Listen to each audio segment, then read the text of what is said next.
اس کے علاوہ بھی اتنی متعدد یونیورسٹیز اور تعلیمی ادارے دنیا بھر میں ہیں کہ جہاں پر وہ پڑھاتے رہے ہیں اور پڑھاتے رہتے ہیں.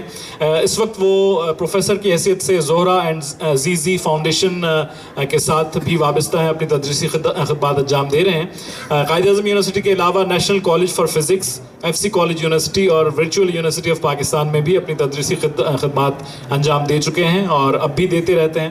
ڈاکٹر عود بھائی 11 جولائی 1950 کو کراچی میں پیدا ہوئے اور آپ امریکہ میں آپ نے میساچوسیٹس انسٹیٹیوٹ آف ٹیکنالوجی میں 9 سال تک تعلیم حاصل کی, جہاں پر آپ نے فزکس میں ڈگری حاصل کی, میتھمیٹکس میں ڈگری حاصل کی, سالڈ اسٹیٹ فزکس میں ڈگریز حاصل کرنے کے بعد نیوکلیئر فزکس میں آپ نے پی ایچ ڈی کیا, جس کے بعد آپ یونیورسٹی آف واشنگٹن سے پوسٹ ڈاکٹریٹ کرنے کے بعد جو ہے مختلف اداروں سے وابستہ ہوئے. بالخصوص 1985 میں آپ کارنیگی میلن یونیورسٹی سے وابستہ ہو گئے وزٹنگ پروفیسر کے طور پر, اور وہاں پر ایک عرصہ اپنی خدمات انجام دی. قائد اعظم یونیورسٹی میں پڑھاتے ہوئے آپ 1986 سے لے کر 1994 تک, 1994 تک 73 سے لے کر 1973 سے اپنی تدریسی خدمات انجام دینا شروع کی. International centre for theoretical physics میں آپ مہمان سائنسدان کے طور پر, گیسٹ سائنٹسٹ کے طور پر اپنی خدمات انجام دیتے رہے. اس کے علاوہ مختلف عرصوں کے دوران آپ MIT, یونیورسٹی آف میری لینڈ, اسٹینفورڈ لینئر کولیڈر میں, لمس میں, پرنسٹن یونیورسٹی میں اور دیگر دنیا بھر کی, جیسے کہ میں نے کہا کہ منجھی ہوئی یونیورسٹیز اور تحقیقی اور تعلیمی اداروں میں آپ نے تحقیقی اور تعلیمی خدمات انجام دی. آپ ڈیلی ایکسپریس ٹریبیون میں کالم بھی لکھتے رہے ہیں. ہاٹ FM 105 کے لیے ویکلی پروگرام بھی آپ کرتے رہتے ہیں. آج پرویز عود بھائی کے ساتھ پروگرام میں بہت سارے موضوعات, نہ صرف سائنس اینڈ ٹیکنالوجی کے حوالے سے, نیوکلیئر سائنس کے حوالے سے, بلکہ سوشل ایشوز پر بھی انہوں نے ہوسٹ کیے ہیں, اور ان کو دنیا کے بہت ہی پریسٹیجیس ایوارڈز مل چکے ہیں, جن میں اگر چیدہ کا ہم ذکر کریں گے تو یونیسکو کیلنگن پرائز 2003 میں ان کو ملا تھا, فل برائٹ ایوارڈ 1998 میں ان کو ملا تھا, فیض احمد فیض ایوارڈ 1990 میں ان کو ملا تھا, اور ڈاکٹر عبدالسلام ایوارڈ 1994 میں وہ حاصل کر چکے ہیں.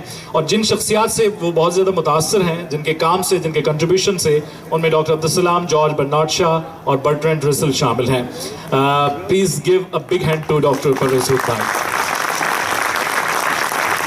سر, سب سے پہلے تو ایک انفارمل سا سوال, وہ یہ کہ آپ کو اتنے کراؤڈ کی توقع تھی جب آپ یہاں تشریف لا رہے تھے حیدرآباد لٹریچر فیسٹیول میں شرکت کے لیے؟ بہت خوشی ہوتی دیکھ کر کہ اتنے زیادہ لوگ یہاں پر جمع ہیں. آپ نے یہاں پر یہ ایک ادبی میلے کا اہتمام کیا ہے, ایک کھلا ماحول ہے, اچھا لگتا ہے کہ اتنے مختلف موضوعات کے اوپر آپ یہاں بات چیت کروا رہے ہیں. تو یہ ایک صحت مند معاشرے کی علامت ہے, اور آپ سب کو بہت بہت مبارک.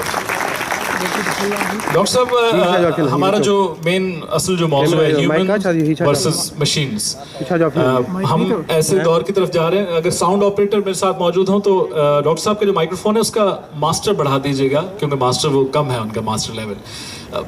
لیٹس اسٹارٹ فرام دس کے ظاہر ہے کہ ہم اس سیشن کے حوالے سے, میں نے کہا کہ متنوع موضوعات پر, یہ میرا لالچ ہے کہ میں ان پر بات کروں, لیکن یہ آہستہ آہستہ رفتہ مشینز جو ہیں وہ انسان کی کارکردگی کو سہل بنا رہی ہیں, آسان بنا رہی ہیں. کیا مکمل طور پر یہ ریپلیس کر لیں گی انسان کو, یا انسان کی انٹیلیجنس کو, انسان کی ذہن؟ یہ ذہانت مانگتے ہیں. جہاں تک آپ نے وزڈم کی بات کی, یہ وزڈم ایک ایسا لفظ ہے جس کو ہم گزاری جائے کمپیوٹر اس کا جواب نہیں دے سکتا, یا مجھے یہ کہنا چاہیے فی الوقت کمپیوٹر نہیں جواب دے سکتا, کیونکہ وہ کمپیوٹر ہمارے محسوسات کو نہیں جانتا, انسان کے محسوسات سے واقف نہیں ہے. لیکن جب, میں نہیں کہتا ہوں کہ یہ ممکن ہے کہ نہیں, لیکن جب کمپیوٹر کے پاس وہ سینسرز ہوں گے, اور اتنے زیادہ سینسرز ہوں گے کہ وہ جان سکے کہ انسان کے اندر کیا گزر رہی ہے, اگر یہ ہو سکے, پھر میرا خیال ہے وزڈم کی بات کی جا سکے گی. درست. اچھا, ایک اور کلیدی سوال ہے جو ہم میں سے بہت کم ذہنوں میں آتا ہے, کہ جس طرح سے بتدریج دور کے لحاظ سے ایرا وائز سائنس اینڈ ٹیکنالوجی نے ترقی کی اور مشین نے بھی ترقی کی, اور بالخصوص جب ہم کمپیوٹر کی ایجاد کے بعد کمپیوٹرائزڈ مشینز یا بذات خود کمپیوٹر جو مختلف اشکال میں موجود ہے, مختلف صورتوں میں موجود ہے, اس نے ترقی کی. تو کیا انسان کے ذہن, اس کی انٹیلیجنس, اس کی کیپیسٹی نے بھی ایرا وائز ترقی کی ہے؟ مثال کے طور پر اس سوال کو آسان کر کے میں سننے والوں کی ابلاغ کے لیے کہوں کہ 1000 سال پہلے والا آدمی بھی کیا اتنا ہی ذہین تھا جتنا آج کا آدمی ہے, یا آج کا آدمی ایکسپوجر کی وجہ سے اس دور کے آدمی سے زیادہ ذہین ہے, جو کہ اس کو ہونا چاہیے؟ میں یہ دعوے سے کہہ سکتا ہوں کہ جو انسان آج سے 2 لاکھ سال پہلے تھا, اس کا دماغ ہمارے دماغوں کے مقابلے میں بہت چھوٹا تھا, اور انسان کے دماغ نے ارتقا کیا ہے. یہی وجہ ہے کہ جو شروع میں حیوان نما انسان ہوتا تھا, یا آپ ایپ کہہ سکتے ہیں, وہ زیادہ ذہین ہوتے ہوتے انسان بنا, اور یہی وجہ ہے کہ اس کو دوسرے جانوروں پر برتری حاصل ہوئی. لیکن اگر آپ مجھ سے یہ سوال کرتے ہیں کہ کیا 2000 سال پہلے, 3000 سال پہلے کا انسان اور آج کے انسان میں ذہنی اعتبار سے فرق ہے, تو میں سمجھتا ہوں کہ اگر فرق ہے بھی تو بہت معمولی سا فرق ہوگا. دیکھیے پرانے زمانوں میں, اور میں یونان کی تاریخ کی طرف اشارہ کر سکتا ہوں, یا اس سے پہلے بابل کا زمانہ تھا, یا چین کا, یا ہند کا تھا, تو بڑے بڑے فلسفی تھے, بڑے بڑے مفکر تھے, جیسا کہ ارسطو, افلاطون, ایرسٹوٹل وغیرہ.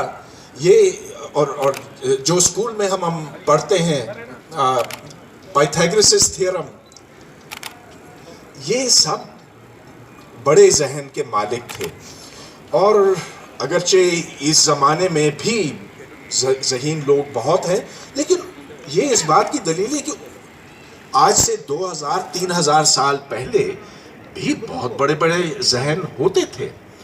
تو میں نہیں سمجھتا کہ انسان کا ذہن اتنی جلدی ترقی کر سکتا. اس کو 50,000 لاکھ سال کا عرصہ چاہیے ہوتا.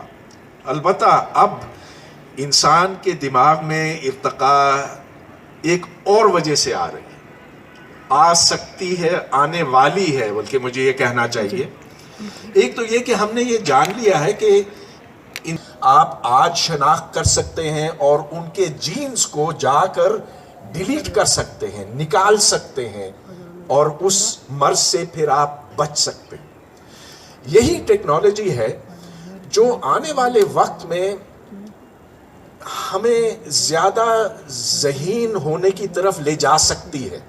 So it will be a conscious decision to have more intelligent offspring.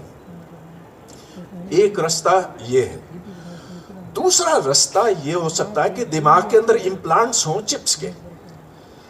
اب ذرا یہ سوچئے, آپ کے پاس اسمارٹ فون ہے, آپ کو کسی سوال کا جواب چاہیے, آپ اس میں کی بورڈ کے اندر جو موبائل کا بورڈ ہے اس پر آپ اپنا سوال ڈالتے ہیں, گوگل سے آپ کو یوں چٹکی بھر میں جواب مل جاتا. لیکن فرض کیجئے کہ ایک چپ آپ کے دماغ میں ڈالا گیا ہے جو ڈائریکٹلی اس سیٹلائٹ کے ساتھ رابطہ کرتا ہے, اور جیسے ہی آپ کو اس کسی سوال کا جواب چاہیے تو آپ اسے ہدایت دیتے ہیں, انسٹرکشن دیتے ہیں کہ مجھے اس کا جواب دے دو. اس طرح سے آپ کی یادداشت میں اضافہ ہو سکتا ہے, اس طرح سے آپ کی معلومات میں اضافہ ہو سکتا ہے, اور یہ ذہانت کے لازمی جزو ہوتے ہیں. چنانچہ جو آنے والا وقت ہے اس میں یہ دونوں چیزیں ہونے والی ہیں.